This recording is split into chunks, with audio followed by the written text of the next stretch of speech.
Let's go into our news of the week, which is brought to you by Eagle Mortgage, 114th and Dodge. Their office is right there in the middle of everything. You can find them online at eaglemortgagecompany.com. They do mortgages, as the name would indicate, FHA, VA, conventional mortgages, even some specialty mortgages. But if you are thinking about getting your piece of the American dream, or perhaps a nicer, newer, bigger, differently located version of the American dream, they'll help you with all of that. They sit down with you, find out what is important to you, learn your unique circumstances, and then because they're not a bank, they can shop lenders and find the best lender for you. And they've been doing it for 30 years. Highly recommend them. We know Holly Schneiderwin, the owner, very, very well. Been a good friend of ours for a long time and a sponsor of the show for, like 8 or 9 years.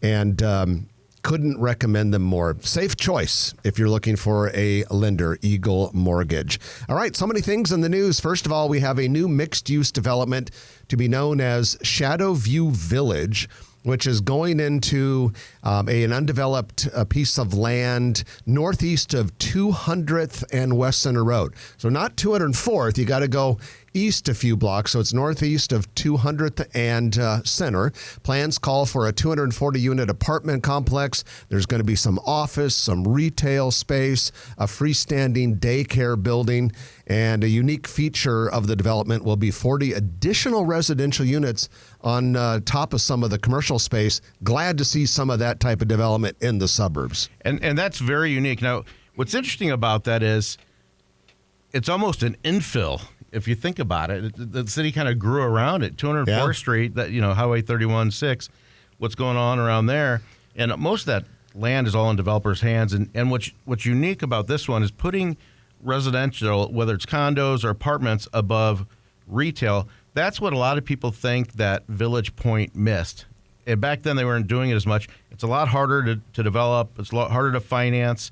But imagine Village Point with apartment and hotels above the retail.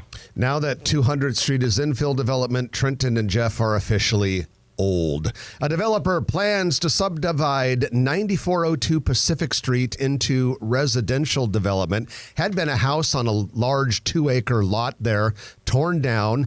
Was originally going to be row houses. Now it is going to be 8 single-family residences. New cul-de-sac going to be built just off of Pacific Street. The lots will range from 8 to 10,000 square feet, and the houses will be about 2,600 square feet. And that, my friend, truly is an infill development. And we're seeing more and more of that, especially on Pacific Street.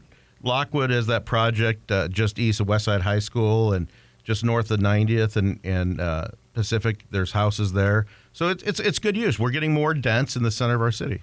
Well, we can't guarantee that the Huskers will win the championship every year, but the Big Ten Conference announced earlier this week that its conference baseball tournament and championship game will remain at Charles Schwab Field, Omaha, through the 2027 season. Now, the 2024 tournament was just last week. I know a lot of you probably went to the game. Huskers won it in a very close game Sunday morning. And crowd was pretty impressive. A very, very large crowd for a Big Ten Conference championship game. And then here's something to make you feel very good about the city that you have chosen to live in. U.S. News ranked Omaha as the 18th best place to live in 2024 among the 150 largest cities in the United States. The study factored each city's desirability, job market, cost of living, and quality of life. Now, the top 5 were Naples, Florida, Boise, Idaho, Colorado Springs, Greenville, South Carolina, and Charlotte, North Carolina. But Omaha fared very well. Well, I'm guessing that the affordability is a little bit better than Naples, Florida.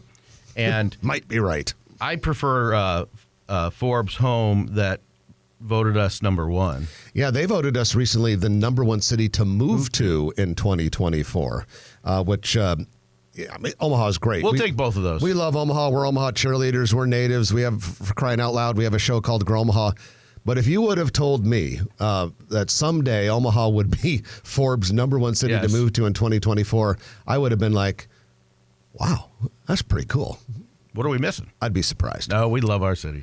The city of Omaha received $2 million in federal money to help pay for a pedestrian walkway through UNMC. This is going to be called the Midtown Medical Center Bikeway Project. Cool title. I like that. Midtown Medical Center Bikeway Project. It'll include a very impressive bike and pedestrian bridge over Saddle Creek Road at Emily Street. So this will basically take people from the heart of the proper, normal, traditional UNMC campus into the west of Saddle Creek campus that's under development.